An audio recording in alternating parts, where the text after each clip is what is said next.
আহাদের যাওয়ার পানি অপলক তাকিয়ে থাকে মাহা। বুকটা কেমন হাহাকার করে ওঠে, মনটা বলে ওঠে, ছুটে যা মাহা, নিজের স্বামীর কাছে ছুটে যা, ফিরিয়ে আন তাকে, নিজের ভালোবাসা দিয়ে তার সব দুঃখ ভুলিয়ে দেয়। কিন্তু সে যেতে পারে না। নিজের প্রতি বড্ড রাগ হয় তার। কেন সে এতটা দুর্বল? কেন সাহস জুগিয়ে বড় মায়ের বিরুদ্ধে যেতে পারল না? সে যে তাহলে স্ত্রী হিসেবে ব্যর্থ, স্বামীর ভালোবাসা পাওয়ার যোগ্যতাই তার নেই। মাহামা আরবাজ চৌধুরীর কথায় মাহা দরজা থেকে নিজের দৃষ্টি ফেরালো। জি বড় আপু, অয়নরা কেন এসেছে বুঝতে পারছো নিশ্চয়ই? মাহা একবার অয়নের পানে তাকায়, দেখে অয়ন তার দিকেই তাকিয়ে আছে। অয়নের দৃষ্টিতে দৃষ্টি পড়তেই মাহা তৎক্ষণাতে নজর সরিয়ে নেয়, যেটা অয়নের মোটেও ভালো লাগে না। বরাবরের মতোই সে আবারও ব্যথিত হয়। বিয়ের আগেও মাহা তার দিক থেকে এভাবে নজর লুকাতো। অয়ন ভাবত মেয়েটা হয়তো লজ্জা পাচ্ছে, বিয়ের পর সব ঠিক হয়ে যাবে। কিন্তু বিয়েটার হলো কই? তার আগেই তো সেটা শেষ হয়ে গেল। তবে যেটা হয়ে গেছে সেটা নিশ্চয়ই কি জোর করে। তাই তো অয়ন মেয়েটাকে আবারও সুযোগ দিবে। মেয়েটিকে যে সে ভালোবাসে। আরবাজ চৌধুরীর কথায় মাহা হ্যাঁ সূচক মাথা নাড়ায়। তাহলে বলো তুমি কি চাও? দেখো, তুমি ইতিমধ্যে বলেছ তুমি আহাদকে ডিভোর্স দিবে, বিয়ে করবে অয়নকে। তাই তো তোমার আব্বু অয়নকে সপরিবারে এখানে ডেকেছে। আমরা জানি তোমার মনের খবর, তাও সকলের সামনে আরও একবার বলো। আমি যদি আরও একবার অন্যায় করে ফেলি, তোমরা কি আমাকে মাফ করবে বড় আব্বু? মাহার কথার অর্থ কেউ বুঝল না। তবে অয়ন আর আকশা বেগম অজানা কারণে ভয় পান। দুজনেরই ভয়ের কারণ আহাদ। মাহা আবারও আহাদের সাথে থাকতে যেন না চায়। ছেলেটি অভিমান করে চলে গেল। এখন মাহা যদি তাকে বেছে নেয় তখন কি হবে? অন্যায়? কিসের অন্যায়? আমি আহাদ ভাইয়ের সাথে থাকতে চাই না বড় আব্বু। মাহার কথায় অয়ন আর আকশা বেগম তো মহা খুশি হন। জেবা বেগম মুখ বেঁকিয়ে বিড়বিড় করে বলে ওঠেন, অসুস্থি মেয়ে একটা, চাচাতো ভাইয়ের সাথে পোস্টি নষ্টি করে এসে এখন আমার সুখ খেতে এসেছে। নেহাতে ছেলেটার জন্য কিছু বলতে পারছি না, না হলে এই মেয়েকে সরিয়ে সোজা করে দিতাম। দেখলে তো, আমি বলেছিলাম মাহা অয়নকে ভালোবাসে, কিন্তু তোমরা বলেছিলে মাহা নাকি আহাদকে নিজের জীবনের সাথে জড়ে নিবে। হলো তো তোমাদের ধারণা ভুল। মায়ের চোখকে কি ফাঁকি দেওয়া যায়? আমি অয়ন স্যারকে ভালোবাসি না বড় মা, আর না আমি ওনাকে বিয়ে করব। মাহার কথায় উপস্থিত সবাই অবাকের চরম সীমানায় পৌঁছে গেল। অয়ন অবাক করা দৃষ্টিতে তাকিয়ে থাকে মাহার দিকে।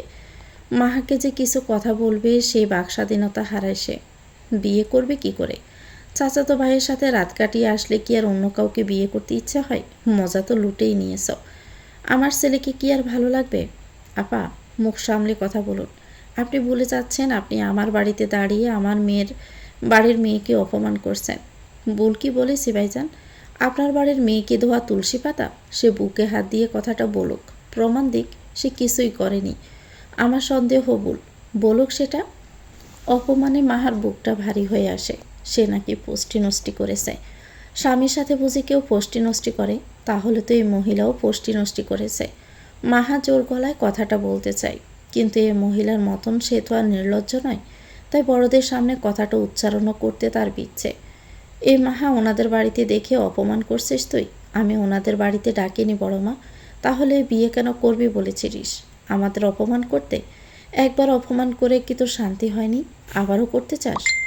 এর জন্য আমি ক্ষমা প্রার্থী বড় মা। কথাটা বলে সে এগিয়ে যায় অয়নের দিকে। অয়নের দৃষ্টি প্যাকাশে। মাহা অয়নের সামনেই তাকিয়ে দম নেয়। কণ্ঠ কিছুটা ঝালিয়ে নিয়ে বলল, আমাকে মাফ করবেন স্যার, আপনাকে আমি কখনোই ভালোবাসিনি। ভাড়ের কথা মতো আমি বিয়েতে রাজি হয়েছিলাম, কিন্তু এখন যেমন পরিস্থিতি সেই পরিস্থিতিতে আপনাকে বিয়ে করা পসিবল না। আমি অন্য কাউকে আর বিয়ে করতে পারবো না। আমি অন্যায় করেছি, আমাকে পারলে মাফ করবেন। নিজেকে সামলে নাও। আমি জানি তোমার উপর দিয়ে কি যাচ্ছে। আমি অপেক্ষা করব তোমার জন্য। যে অপেক্ষা ভিত্তিহীন সে অপেক্ষা না করাই ভালো। কথাটা বলে মাহা দাঁড়ালো না, তার আব্বুর সামনে আসে। আমাকে মাফ করে দিও আব্বু, এই শেষবার। বিয়ের জন্য দয়া করে আর কোনো জোর করো না, তাহলে যে আমি বাঁচতে পারবো না। আশাদ চৌধুরী মাহার মাথায় হাত বুলিয়ে বললেন, মেয়ে আমি সারা জীবন নিজের কাছে রাখবো, তবু ওই ঘরে তোকে পাঠাবো না। ওই বাড়িতে গেলে তোকে উঠতে বসতে অপমান করবে, সেটা আমি মানতে পারবো না। আসাদ সাহেবের কথায় মাহার বুক থেকে বড় একটা পাথর যেন নেমে যায়। কিন্তু হিসিয়ে ওঠেন জবা বেগম। অন্যায় করবে আবার বললে দোষ? এই মেয়ে নষ্টামি করে আসবে। আর আমরা তাকে ধুমধাম করে বাড়ির বউ করে নিয়ে যাব, তাই তো? আমাদেরকে কি পাগল মনে হয়? আম্মু প্লিজ চুপ করো, মাহা সেরকম মেয়েই নয়, মাহা পরিস্থিতি শিকার। তুই চুপ কর অয়ন, চুপ কর, সত্যিটা মানতে শেখ, ভালোবাসায় অন্ধ হয়ে থাকবি না।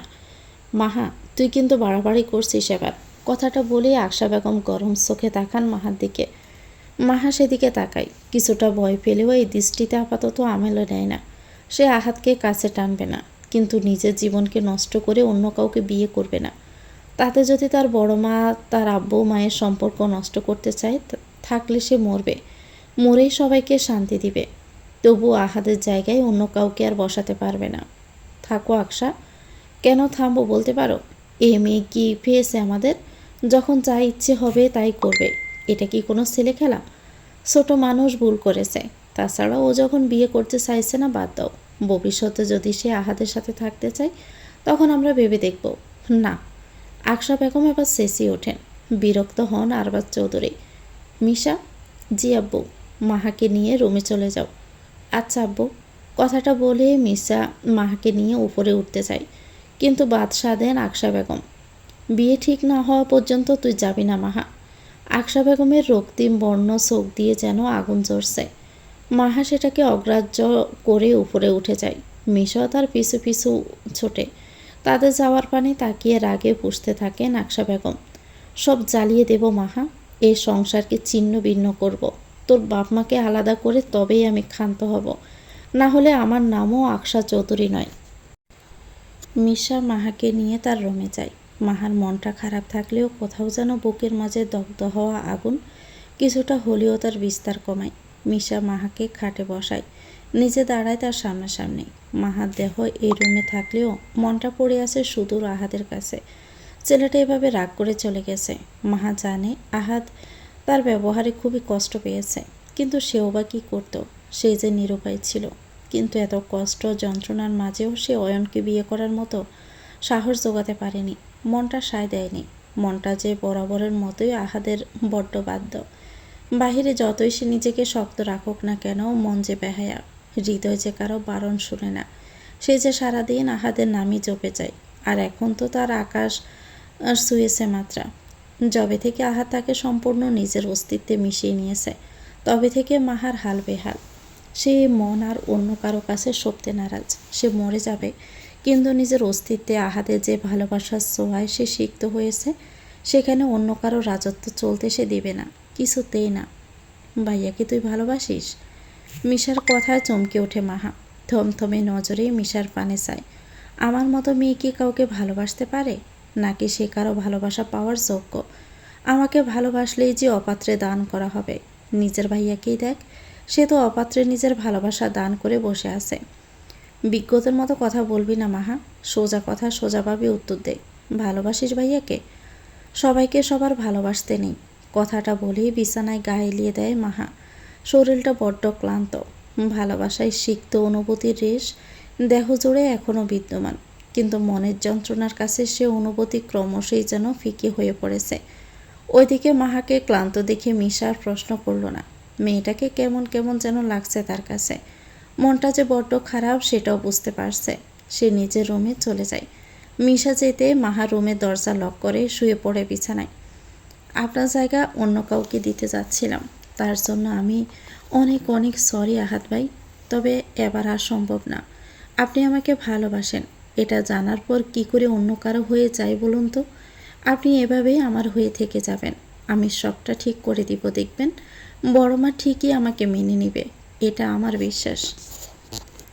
আমাদের বাড়িতে ডেকেছেন এভাবে অপমান করার জন্য? নিজের মেয়ে তো বাড়ির ছেলের সাথে রসলীলা চালিয়ে যাচ্ছে, তাহলে আমাদের সময় কেন নষ্ট করছেন? ওই নষ্টা মেয়েকে আমি আমার ছেলের বউ করে নিয়ে যাব না। জেপা বেগমের কথায় হেনা বেগম, আরবাজ চৌধুরী ও আসাদ চৌধুরী কান যেন ঝাঁঝিয়ে ওঠে।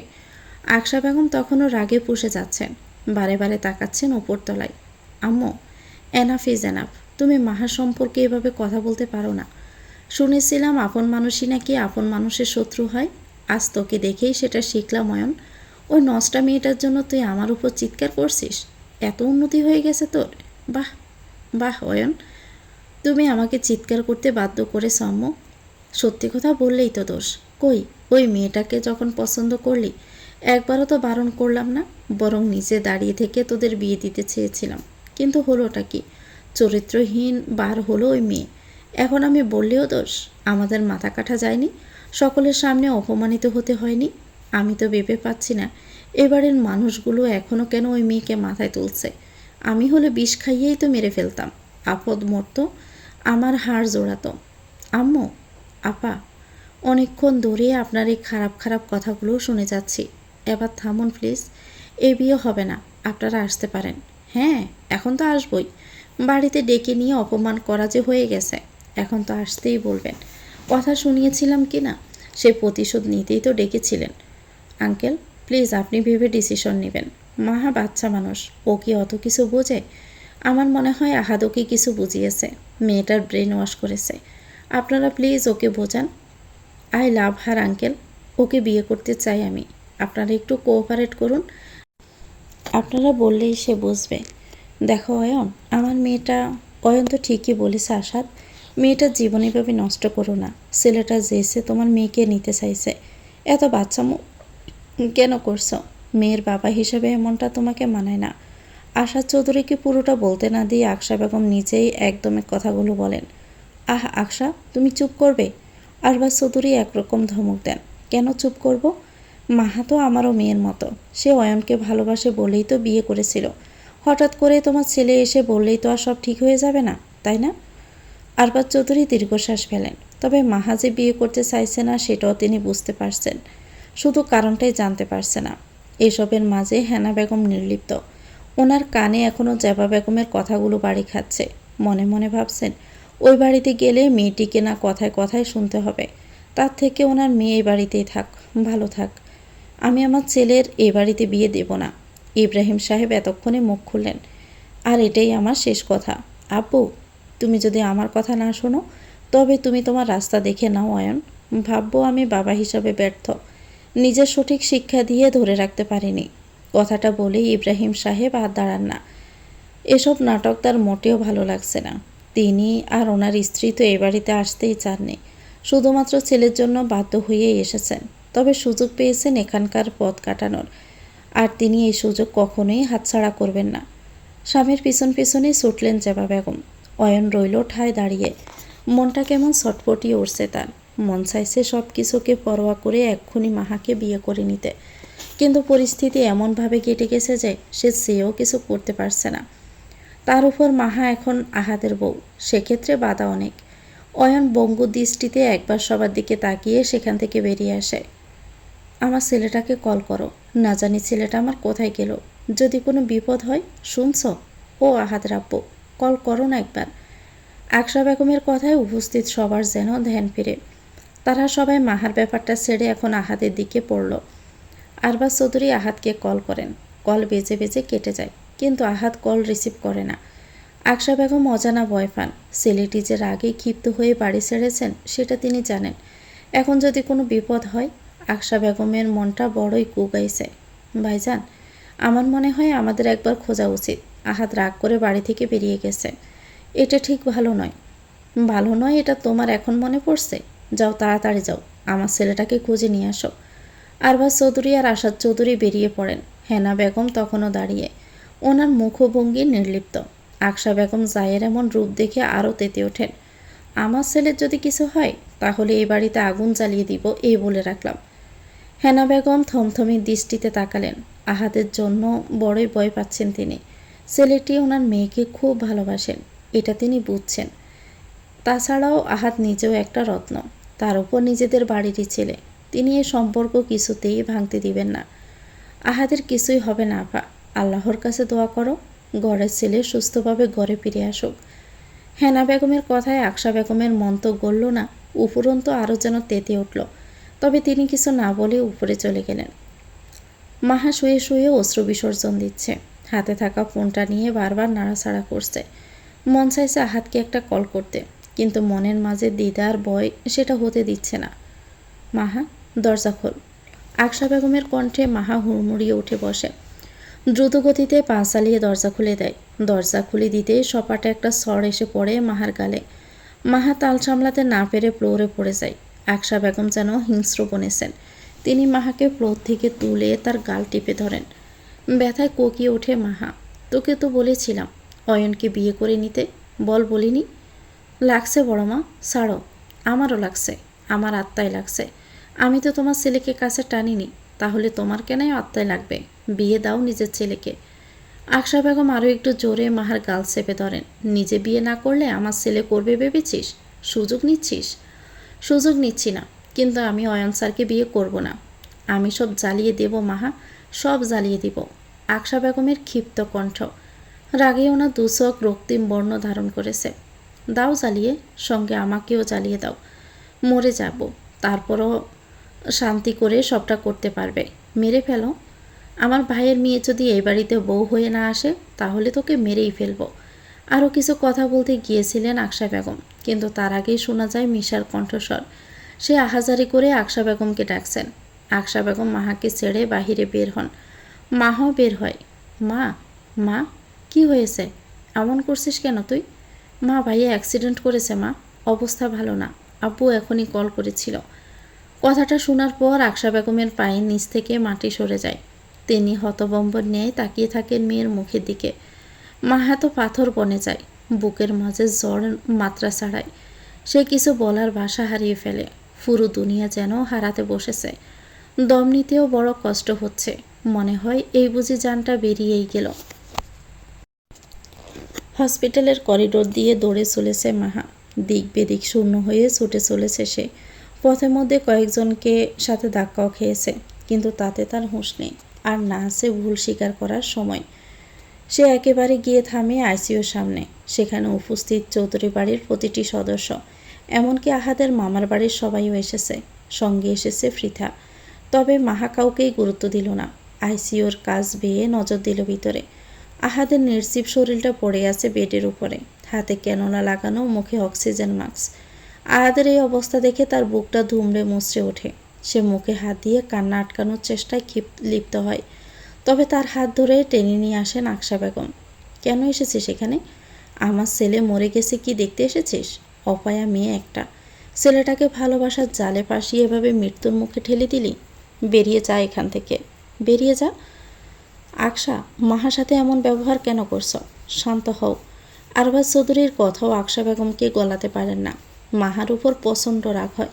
তিনি এখনও মনে করেন এই মেয়ে তার ছেলেকে ফাঁসিয়ে বিয়ে করেছে, তার ছেলেকে কেড়ে নিতে চাইছে, কিন্তু তিনিও এসব হতে দিবেন না। পৃথায় এসে আকশা বেগমকে ধরে দাঁড়ায়। পুপি, তুমি কেঁদো না। আহাদ ভাইয়ের কিছুই হবে না দেখো। আহাদ ভাইয়ের উপর মানুষের বদ নজর লেগেছে। এই নজর কাটলেই দেখবে সব ঠিক হয়ে যাবে। পৃথা অপমানমূলক কথাগুলো যে মাহাকে উদ্দেশ্য করেই বলেছে, সেটা মাহা খুব ভালো করেই বুঝতে পারছে। তখনই ডক্টর বেরিয়ে আসে কেবিন থেকে। ওনাকে দেখে এগিয়ে যান আরবাজ চৌধুরী। আমার ছেলে কেমন আছে ডক্টর? সবাই উৎসুক নয়নে তাকিয়ে আছে ডক্টরের দিকে। দেখুন, ওনার আঘাত খুব গভীর, এখনও জ্ঞান ফিরে আসেনি। যদি 48 ঘন্টার মধ্যে জ্ঞান না ফিরে আসে, তাহলে আমাদের কিছুই করা থাকবে না। আর তাই সৃষ্টিকর্তাকে ডাকুন। কথাটা শোনা মাত্রই সবার মাথায় যেন ছোটোখাটো একটা বাস পড়ে। আকশা বেগম এবার ডুকরে কেঁদে ওঠেন হেনা বেগমও। পৃথা আকশা বেগমকে ধরে রাখেন। মাহা মুখে হাত দিয়ে কান্না আটকানোয় লিপ্ত হয়। নিজেকে সব কিছুর জন্য দোষী মনে হয়। আহাদের এই অবস্থার জন্য তো সেই দায়ী, তার জন্যই এসব হয়েছে। এবার শান্তি হয়েছে তো? এটাই তো চেয়েছিলিস, নে এবার মজা কর। আকশা বেগমের কান্নারত কণ্ঠে বলা এই শক্ত কথাটি মাহার হৃদয়ে আঘাত করে। সেও ভাঙা ভাঙা কণ্ঠে বলল, আমি আমি একবার আহাদ ভাইয়ের কাছে যাই? একদম না, বেরিয়ে যাই এখান থেকে। আসাদ, তোমার মেয়েকে এখান থেকে যেতে বলো, না হলে আমি হসপিটাল লণ্ডভণ্ড করে ফেলবো। মাহা তখন ডুকরে কেঁদে ওঠে। তবে সে আকশা বেগম সহ সবাইকে অবাক করে দিয়ে বলল, আমি এখান থেকে কোথাও যাব না। মাহা, যা এখান থেকে, বাড়ি যা। মা, তুমি? হেনা বেগম মেয়েকে থামিয়ে বললেন, আহাদের অবস্থা ভালো না। এখানে চিৎকে চেঁচামেচি হলে ছেলেটার শরীর আরও খারাপ হতে পারে। বাড়িতে যা মাহা, আমি তোকে আহাদের খবর জানাবো।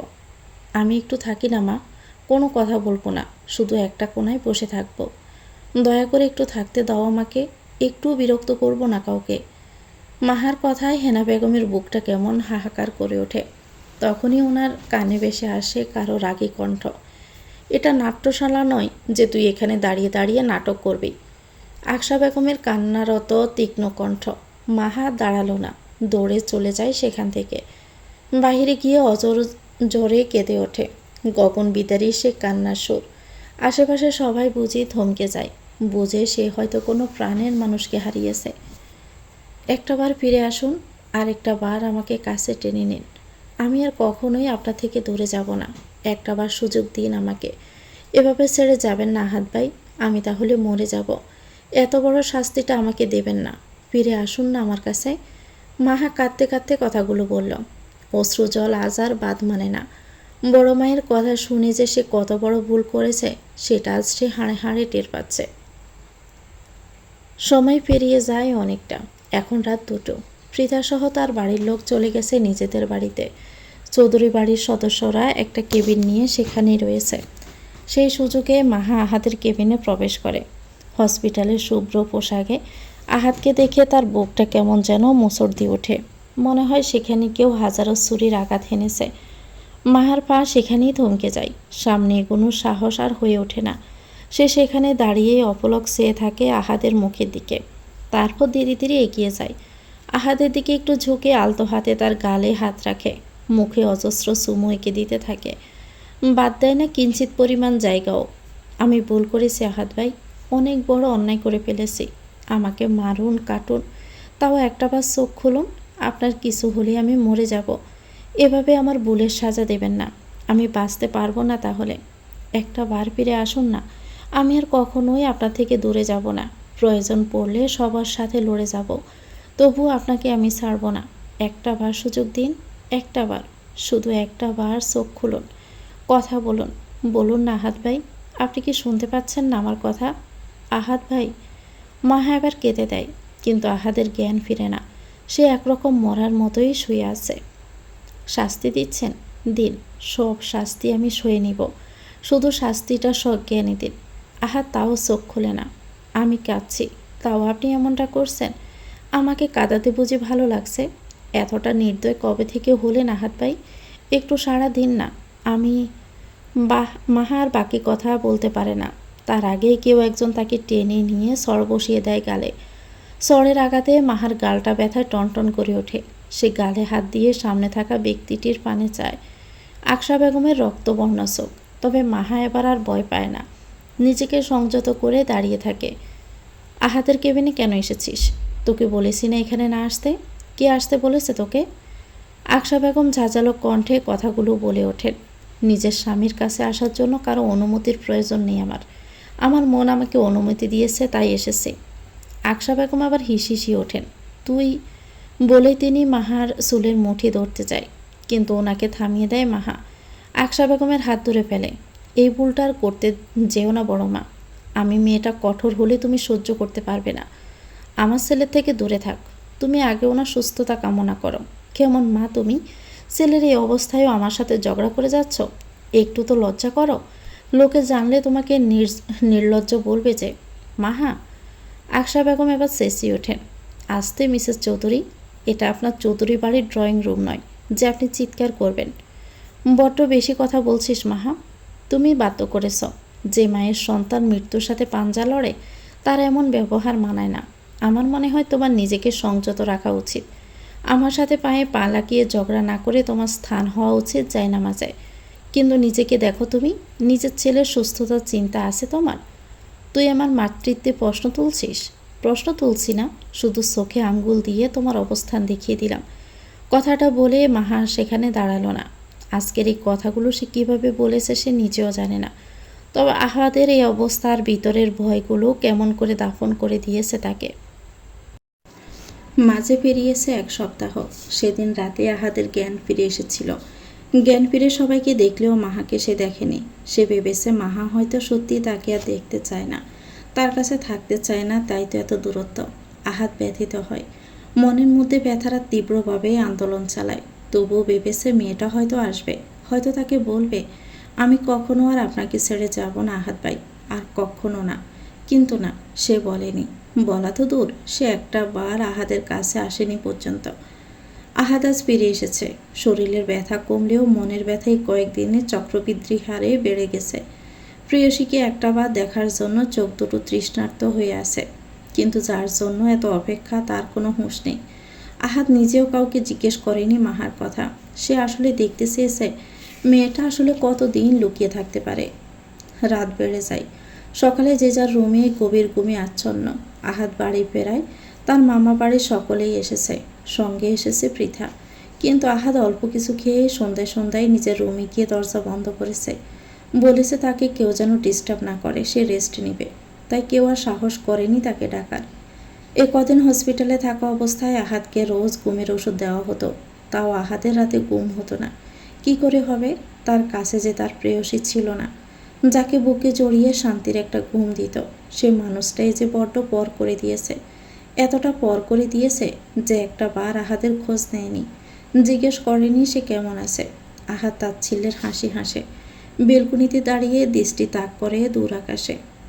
আমি কি খুব অন্যায় করে ফেলেছিলাম মাহা? তোকে জোর করে নিজের কাছে টেনেছি বলেই কি অভিমান করে আছিস? বিশ্বাস কর, আমি কিন্তু এটা করতে চাইনি। শুধু তোকে নিজের মাঝে বেঁধে রাখার জন্য এটা করেছি। যদি জানতাম তুই কষ্ট পাবি, তাহলে সব দুঃখ নিজের করে তোকে ভালো রাখতাম। মাপ চাওয়ার মুখ আমার নেই, তবুও বলবো একটা বার আমার সামনে আয়। তোকে যে অনেক কিছু বলার বাকি, মাপ চাওয়া বাকি। আহাদের ভাঙা ভাঙা কণ্ঠস্বর চোখের সামনে ভেসে ওঠে সেই দিনের সেই কাছে আসার দৃশ্যপট, একে অপরের মাঝে বিলীন হওয়ার চিত্র। আহাদ চোখ বন্ধ করে নেয়। প্রথমে সে মাহাকে জোর করলেও পরে যেন তার মনে হয়েছে মাহা তার আদুরে স্পর্শে সায় দিয়েছে। তাই তো আহাদ আরও বেশি করে মাহার মাঝে নিজেকে বিলীন করেছে, তাকে সম্পূর্ণ নিজের আয়ত্তে এনে নিজেদের বৈবাহিক জীবনে সিলমোহর দিয়েছে। কিন্তু বুঝেনি মাহা তাকে পছন্দই করে না। যদি জানতে পারতো এভাবে মাহাকে জোর করতো না, অন্তত তাকে নিজের কাছে রেখে নিজের ভালোবাসার কথা জানাতো, তাকে নিজের অনুভূতি বোঝাতো। কিন্তু কি থেকে কি একটা হয়ে গেল, আহাদ যেন নিজেকে মাফ করে উঠতে পারছে না। রাত যত গভীর হয় আহাদের বুকের মধ্যকার ব্যথা ততই তাকে চেপে ধরে, একেবারে দগ্ধ করে ছাড়ে। মনের সাথে যুদ্ধে জিততে না পেরে সে এক পরাজিত সৈনিকের ন্যায় বিছানায় গা এলিয়ে দেয়। আজ আর ঘুমের ওষুধ খেলো না, বদ্ধ করে দু চোখ। আহাদের চোখে তখনও ঘুম নামেনি। হঠাৎ করে রুমের দরজা খোলার মৃদু শব্দে আহাদের মস্তিষ্ক সজাগ হয়ে ওঠে। কেউ ধীরে ধীরে যতই কাছে চলে আসে ততই যেন আহাদের শ্বাস ভারী হয়। আগন্তুক দৃঢ় পায়ে খাটে উঠে বসে, একেবারে আহাদের বুকের উপর মাথাটা রেখে শক্ত করে তাকে জড়িয়ে ধরে। আহাদের সর্বাঙ্গ যেন শিওরে ওঠে। মেইলি সৌরভে নাসারন্ধ্র কেমন টালমাটাল খেয়ে যায়, হৃদয়টা প্রশান্তিতে ভরে আসে। আহাদ আগন্তুককে না ছুঁয়ে না দেখেও বুঝে যায় তার পরিচয়। এই সৌরভ যে তার বড্ড চেনা, অনেক কাছ থেকে সে এটা উপলব্ধি করেছে, শুষে নিয়েছে। তাই তার বুঝতে বাকি নেই বুকের মাঝে কে আছে। তবে সে চোখ খুলল না, আর না মাহাকে আঁকড়ে ধরে। সে ঘুমিয়ে আছে এমন একটা ভান করে শুয়ে থাকে। মাহা আরও একটু জোরে আহাদকে জড়িয়ে ধরে, মাথাটা আহাদের বুক বরাবর ঠেকায়। চুপচাপ শুনতে থাকে আহাদের হৃদস্পন্দন। তবে সেই স্পন্দন স্বাভাবিকের তুলনায় বড্ড বেশি।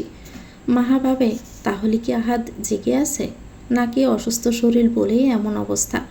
সে আপাতত এটাকে পাত্তা দিল না। আহাদের বুকের মাঝে লেপ্টে থেকে বলল, আমাকে মাফ করবেন আহাদ ভাই, আপনাকে আমি অনেক কষ্ট দিয়েছি, তবে আর দেব না। আপনি আমাকে যা শাস্তি দিবেন আমি সবটাই মাথা পেতে নেব। এবারের মতন মাফ করে দিন। আমি সত্যি আপনাকে ভালোবাসি, আমার জীবনের প্রথম ভালোবাসা আপনি। আপনাকে ভালোবেসে আমি নিজেকে উপলব্ধি করতে পেরেছি, নিজেকে নতুনভাবে আবিষ্কার করেছি। যেদিন আপনার সাথে আমার বিয়ে হলো সবচেয়ে বেশি খুশি হয়েছিলাম আমি। ভেবেছিলাম এবার বুঝিয়ে আপনি আমার হয়ে গেলেন, কিন্তু আপনার চলে যাওয়া আমাকে ভেঙে টুকরো টুকরো করে দিয়েছিল। আমি চাইলেও আপনাকে খুঁজে পাইনি, আর না পেরেছি আপনাকে বলতে। কতবার আপনার সাথে কথা বলতে চেয়েছি, আপনাকে নিজের মাঝে আবদ্ধ করে রাখতে চেয়েছি, কিন্তু আমি সেটাও পারিনি। আহাদ মাহার প্রতিটি কথা শুনতে থাকে, বুকের মাঝে থাকা ভারী পাথরটা যেন নেমে যায়। মাহা তাকে ভালোবাসে সেই কথাটা যেন বারবার প্রতিধ্বনিত হতে থাকে আহাদের কানে। মনটা মুহূর্তে পুরপুরে হয়ে ওঠে। যেদিন অয়ন স্যারের সাথে আমার বিয়ে ঠিক হলো মনে হচ্ছিল আমার হৃদয়টা যেন কেউ খুবলে নিল। তারপর ভেবেছি আপনি তো আর আমাকে ভালোবাসেন না, নিজের মনকে বুঝিয়েছি। ভেবেছি বিয়েটা হয়তো আপনি মানেন না, তাই আপনাকে আপনার হালে ছেড়ে দিতে চেয়েছিলাম। কিন্তু সৃষ্টিকর্তার বুঝি অন্য ইশারা ছিল, তাই তো আপনি আবারও আমার জীবনে ফিরে এলেন। কিন্তু এবার আমি নিজেই নিজের ভালোবাসার শত্রু হয়ে উঠলাম। আমি পারলাম না আপনাকে নিজের করে রাখতে। কথাটা বলে মাহা ডুকরে কেঁদে ওঠে। আহাদের টি শার্ট ভিজে বুকে লেপটে যায় সে অশ্রুর প্রতিটি ফোঁটায়। আহাদ প্রেয়সীকে আবার শক্ত করে চেপে ধরে বুকের মাঝে, বোঝায় সে ঘুমিয়ে আছে। মাহাও আহাদকে জড়িয়ে ধরে, ঘুমিয়ে পড়ে কয়েক মিনিটেই। মাহার নিঃশ্বাস গাঢ় হতে আহাদ বোঝে সে ঘুমিয়ে পড়েছে। রুমের ড্রিম লাইটে প্রেয়সীর মলিন মুখখানি কেমন জলজল করে ওঠে। এতক্ষণে আহাদের অপেক্ষার প্রহর শেষ হয়। দীর্ঘ প্রতীক্ষার অবসাদে মাহা নিজে এসে ধরা দেয় তার নিকট। আহাদের সমস্ত ক্লান্তি, মনের অবসন্নতা সব বুঝি গায়েব হয়। সে অপলক চেয়ে থাকে প্রেয়সীর মুখের দিকে। তার মলিন মুখ প্রমাণ করে সে আহাদের জন্য কতটা ভেবেছে, কতটা মনে রেখেছে। আহাদ মাহার ঠোঁটে আলতো করে চুমু এঁকে দেয়। মনের মাঝে বলে ওঠে, thank you my love for loving me a lot. তবে এবার তোকে নিজ থেকে ধরা দিতে হবে, তাও আবার সজ্ঞানে। অনেক প্রশ্নের উত্তর নেওয়া বাকি। বলে সেও বুকের মাঝে আরও শক্ত করে জড়িয়ে নেয় মাহাকে। বুকটা কেমন শান্ত শান্ত লাগে। কয়েক মুহূর্ত বাদেই ঘুমিয়ে পড়ে। সারা রাত আর ঘুম ভাঙে না কিঞ্চিত পরিমাণেও। ওষুধ খেয়েও যে ঘুম আহাদ ঘুমাতে পারেনি, আজ প্রেয়সীর সঙ্গ পেয়ে তার কয়েক গুণ বেশি ঘুম হয়েছে। সকাল সকাল ঘুম ভাঙে মাহা নিজেকে আহাদের বুকের মাঝে আবিষ্কার করে। সে চমকে ওঠে কিছুটা, লজ্জায় লাল হয়ে যায় তার গাল দুটো। আহাদ একেবারে আষ্টে পিষ্টে জড়িয়ে রেখেছে তাকে। মাহা আহাদের বাহুবন্ধনী থেকে নিজেকে ছাড়াতে যায়, কিন্তু আহাদ তাকে আরও শক্ত করে জড়িয়ে ধরে। মুখ গুজে দেয় মাহার গলার বাজে। আহাদের গাঢ় নিঃশ্বাস পতিত হয় মাহার গলায়। মাহার শখ লাগার মতো কেঁপে ওঠে। পুরনো সেই অনুভূতি আবারও হৃদয়কে নাড়িয়ে দেয়। মনে পড়ে পূর্বেকার সেই কাছে আসা, আহাদের মাঝে নিজেকে হারিয়ে ফেলা। অজান্তে মাহার পা শিরশির করে ওঠে, পেটটা কেমন মোচড় দিয়ে ওঠে। ভাবে এখনই ওঠা দরকার, না হলে সে বদ্ধ অনুভূতিতে একদমই কাহিল হয়ে পড়বে। যে বাবা সেই কাজ। সে আহাদকে সরাতে আবার জোর প্রয়োগ করে। ঘুমন্ত বলিষ্ঠ আহাদকে নিজের কাছ থেকে সরাতে বেশ কসরত পোহাতে হয়। তবে শেষে সে সফল হয়। সে নিজের ওড়না আর জামা ঠিক করে রুমের দরজার কাছে আসে। একটু ভয় পায়, কারণ বাড়িতে আহাদের মামার বাড়ির সকলেই আছে। তবুও ভয়টাকে দমিয়ে নেয়। ভাবে সে তো তার স্বামীর ঘরে এসেছে, তাতে কার কি। মাহা নিঃশব্দে খুব ধীর গতির রুমের দরজা খোলে, আর খুলতেই চমকে ওঠে। বাহিরে আকশা বেগমকে দেখে এই অবস্থা, তবে সঙ্গে সঙ্গে নিজেকে সামলে নেয়। আকশা বেগম মাহাকে আহাদের রুম থেকে বেরোতে দেখে রাগে হিতাহিত জ্ঞান হারিয়ে ফেলে। মাহাকে টেনে একটা কোণায় নিয়ে যায়। আহাদের রুমে কি করছিলিস তুই? তুমি বরাবর রুমে যা করো সেটাই করছিলাম। মেরে মুখ ভেঙে দিব অসভ্য মেয়ে। অসভ্যতামি না করলে তোমার নাতি নাতনি আসবে কোথা থেকে বড় মা? আমাকে রাগাবি না মাহা, আমার ছেলে থেকে দূরে থাকবি। সম্ভব না বড় মা। মুখে মুখে তর্ক করবি না মাহা, আমাকে একদম রাগাবি না। আমার ছেলেটা অসুস্থ, আমি চাইছি না তার মতের বিরুদ্ধে কিছু হোক। তো আমি কি করব? তোমার ছেলে তুমি বোঝো। আকশা বেগম হিসিসি উঠে বললেন, আমার ছেলেকে আমি আসলে বেঁধে রাখবো দেখিস। মাহা হাসে। মাহা হাসতে হাসতে নিজের রুমে প্রবেশ করে। মনটা বেশ পুরপুরে তার। আকশা বেগমকে মুখের উপর জবাব দিতে পেরে তার খুশির কোনো শেষ নেই। এবার সেও প্রতিবাদ করবে। আহাদকে নিজের করে রাখতে সেও আর দুর্বল হবে না, কারণ দুর্বল মানুষদের থেকে সবাই ভালো থাকার কারণটাই কেড়ে নেয়। তাই তো মাহা নিজেকে বদলেছে। এই এক সপ্তাহ ধরে নিজের মাঝে সাহসের সঞ্চার ঘটিয়েছে, নিজেকে নতুনভাবে আবিষ্কার করেছে। এবার তো সব ফিরে পাওয়ার পালা। কোনো বাধাই আর তার আহাদের মাঝে আসতে দিবে না। ওদিকে মাহার যাওয়ার পানে তাকিয়ে তখন স্তব্ধ হয়ে দাঁড়িয়ে আছেন আকশা বেগম। রাগে শরীরের রক্তগুলো যেন ফুটে উঠেছে। ফুফি, তুমি এখানে দাঁড়িয়ে কি করছো? ফ্রিথার কথায় ধ্যান ভাঙে আকশা বেগমের। তিনি নিজেকে শান্ত করে ফ্রিথার দিকে তাকান। আহাদকে কতটা ভালোবাসিস? আকশা বেগমের এমন প্রশ্নে কিছুটা থতমত খেয়ে যায় ফ্রিথা। ওইদিকে আকশা বেগম উত্তর পাওয়ার আশায় ফ্রিথার দিকে তাকিয়ে রয়। ফ্রিথা মিনমিন স্বরে আওড়ালো, অনেক ভালোবাসি। ভালোবাসলে আসলে বেঁধে রাখতে শেখ, না হলে কখন কে সৌমিরে আহাদকে নিয়ে চলে যাবে তুই বুঝতেও পারবি না। আহাদ ভাই কি কখনো আমাকে ভালোবাসবেন? আসা পর্যন্ত তো আমার সাথে দেখাই করলো না। বাসবে, কিন্তু তার আগে তোকে তো তার দিকে এগিয়ে যেতে হবে, তার কাছাকাছি থাকতে হবে। তার ভালো মন্দর খেয়াল রাখতে হবে, তবেই না সে তোর দিকে নজর দিবে। দেবে বলছো? নিশ্চয় দিবে। এখন যা, 1 কাপ কফি করে আহাদের রুমে দিয়ে আয়। পৃথা মনে মনে বেশ খুশি হলো। আহাদের মতো সুদর্শন কাউকে পেলে বন্ধু মহলে তার আলাদাই একটা কদর থাকবে, কারণ তার বান্ধবীদের বর কিংবা বয়ফ্রেন্ডরা আহাদের চেয়ে সুদর্শন নয়। তাই সেই হিসেবে বলতে গেলে আহাদকে পেলে তার আলাদা রকমেরই একটা ব্যাপার থাকবে। পৃথা মনের খুশিতে কফি বানাতে চলে যায়। সে যেতেই আকশা বেগম বাঁকা হাসেন। তোর থেকে আমি আহাদকে সরিয়ে নেব মাহা, তুই আমাকে চিনিস না। তোর 2 দিনের ভালোবাসা টোপে টিকবে না। মাহা ফ্রেশ হয়ে ভাবে আবারও একবার আহাদের রুমে যাবে, তবে যাওয়ার আগে কিছু একটা বানিয়ে নিয়ে যাবে। যে বাবা সেই কাজ। সেই রুম থেকে বেশ হাসি মনে বের হয়, কিন্তু বাহিরে বার হতেই তার মুখে নেমে আসে ঘোর অন্ধকার। পৃথাকে আহাদের রুমের দিকে যেতে দেখে সে অন্ধকার রাগে পরিণত হয়। পৃথা আহাদের রুমে ঢুকবে এমন সময় তার সামনে গিয়ে দাঁড়ালো মাহা। মাহাকে দেখে কিছুটা চমকে উঠে পৃথা। তবে মাহা আহাদের বউ এটা স্মরণ হতেই তার মেজাজ বিগড়ায়। এটা কোন ধরনের অসভ্যতা? এভাবে সামনে দাঁড়িয়েছো কেন? অসভ্যতামি তো করছো তুমি। একজন বিবাহিত পুরুষের ঘরে সকাল সন্ধ্যা এভাবে ঢুকতে নেই জানো না? জানার প্রয়োজন মনে করে নেই। তাছাড়া আহাদ ভাইয়ের সাথে আমার বিয়ে হবে, তাই আমি যেতেই পারি তার রুমে। আমার কোনো অনুমতির প্রয়োজন নেই। অবশ্যই আছে, কারণ আহাদ চৌধুরীর বউ এখনও মরে যায়নি, আর না তাদের ডিভোর্স হয়েছে। তাই এখান থেকে যাও, আর আমার অনুমতি না নিয়ে এই রুমে ঢুকবে না। মাহার কথায় পৃথা কেমন হিসিয়ে উঠল। দাঁতে দাঁত চেপে বলল, দুমুখো কথা বলবে না মাহা। তুমি বিয়েটা মানো না আমি জানি, তাহলে এখন এসব নাটক কেন করছো? কিসের লোভ তোমার? সুদর্শন ছেলে দেখিয়ে লোভ সামলাতে পারছো না তাই না? তার সাথে রাত কাটাতে চাইছো? পৃথার অপমানমূলক কথাটা সহ্য হলো না মাহার। পৃথার গালে বসিয়ে দিল একটা চড়। টাল সামলাতে না পেরে পৃথা ফ্লোরে পড়ে গেল। হাতে থাকা গরম কফি পড়ল পৃথার হাতের তালুতে। পৃথা বাবারে বলে চেঁচিয়ে উঠল। মাহা পৃথার এই চিৎকারে বরকে যায় কিছুটা। ওদিকে আহাদেরও এই চিৎকারে ঘুম ভাঙে। সে দ্রুত বাহিরে আসে।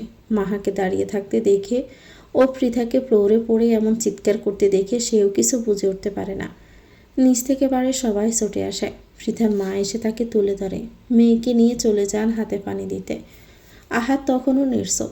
মাহা মুখ নিচু করে দাঁড়িয়ে আছে। আহাদের দৃষ্টি মাহার দিকে। বুঝে পৃথার এমন আঘাত পাওয়ার পিছনে মাহাই দাঁড়ি।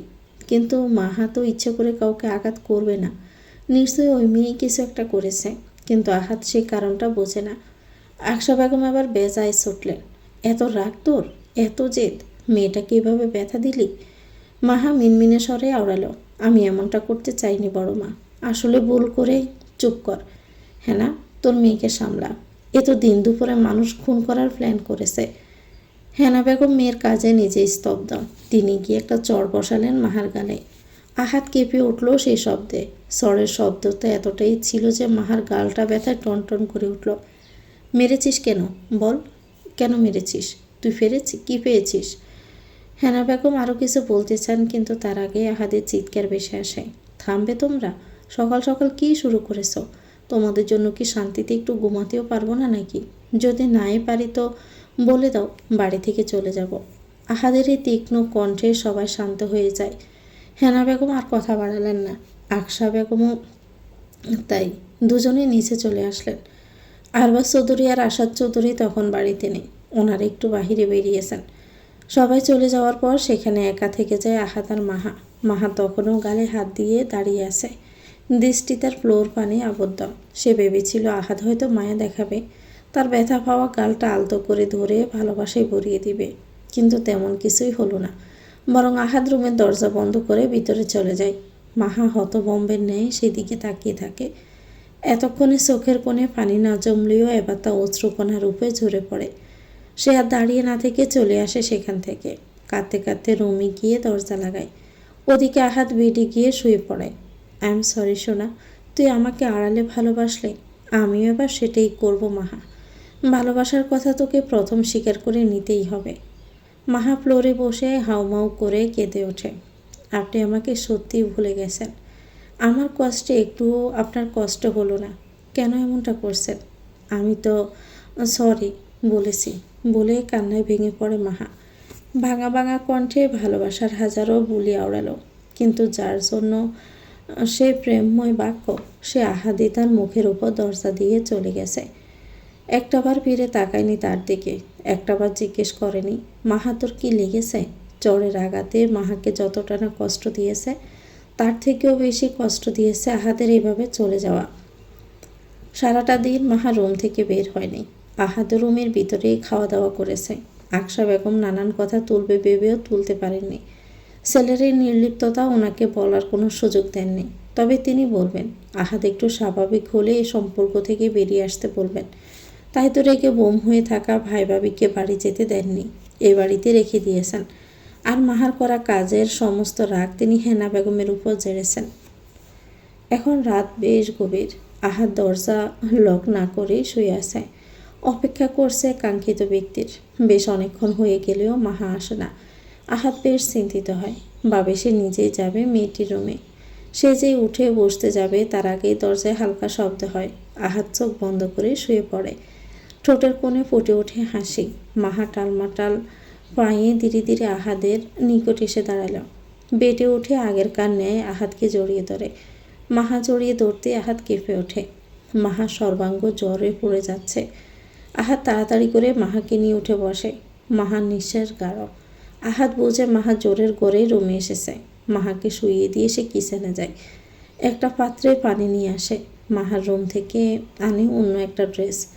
বাথরুম থেকে একটা টাওয়াল এনে মাহা সর্বাঙ্গ মুছিয়ে দেয়। জামা পরিবর্তন করে বেডে শুইয়ে দেয়। কপালে দেয় জলপট্টি। এসব করতে গিয়ে আহাদের নজর যায় মাহার গালে। শুভ্র মুখটিতে মারের দাগটা কেমন জল করে উঠছে। আহাদ বুঝেছে মারের চোটে মেয়েটির এই হাল। এই গরমের মাঝে মাহা কেমন শীত শীত অনুভব করে। আহাদ মাহাকে বুকের মাঝে জড়িয়ে ধরে। অসংখ্য চুমু এঁকে দিতে থাকে তার সমগ্র মুখে, আঘাত পাওয়া স্থানে। তবে এসবের মাঝে মাহার কোনো হুঁশ নেই। সে তো এই শীতের মাঝে গরমের পরশ পেয়ে আরও আহাদের বুকের মাঝে লেপটে যায়। আপনি আমাকে ছেড়ে দিলে আমি মরে যাব আহাদ ভাই। এই জীবনে বেঁচে থাকার আর কোনো অর্থই থাকবে না। মাহার বিড়বিড় করে বলা কথা স্পষ্টই পৌঁছায় আহাদের কানে। মনটা কেমন প্রশান্তিতে ভরে ওঠে। মাহাও তাকে তার মতোই ভালোবাসে ভেবেই বুকটা কেমন শান্তিতে ভরে আসে। সে আরও শক্ত করে মাহাকে আগলে নেয়। মাহার কানের লতিতে ছোট্ট করে চুমু এঁকে দিয়ে বলে, তোকে ছেড়ে দেওয়ার প্রশ্নই আসে না। তবে এই কথাটা একটা বার সজ্ঞানে বলিস। আমি যে তোর মুখে মিষ্টি কথাটা শুনতে খুবই আগ্রহী। তারপর শুধু দেখ, আমি সবাইকে তোয়াক্কা করে তোকে আগলে রাখবো। নিজের জীবনের সাথে আরও বেঁধে নিব, আরও কাছেই রাখবো। তো ভিউয়ার্স, গল্পটির নাম হচ্ছে প্রেম প্রেম পাগলামি। এটা গল্পের দ্বিতীয় অংশ। লিখেছেন রেবেকা খাতুন। পরবর্তী অংশে গল্পটি শেষ করে দেওয়া হবে। পরবর্তী অংশ পেতে চ্যানেলটিকে সাবস্ক্রাইব করে আমাদের সাথে থাকবেন। ভিডিও ভালো লাগলে একটি লাইক দিয়ে দিবেন, কমেন্ট করে জানাবেন কেমন লেগেছে। আল্লাহ হাফেজ। আসসালামু আলাইকুম।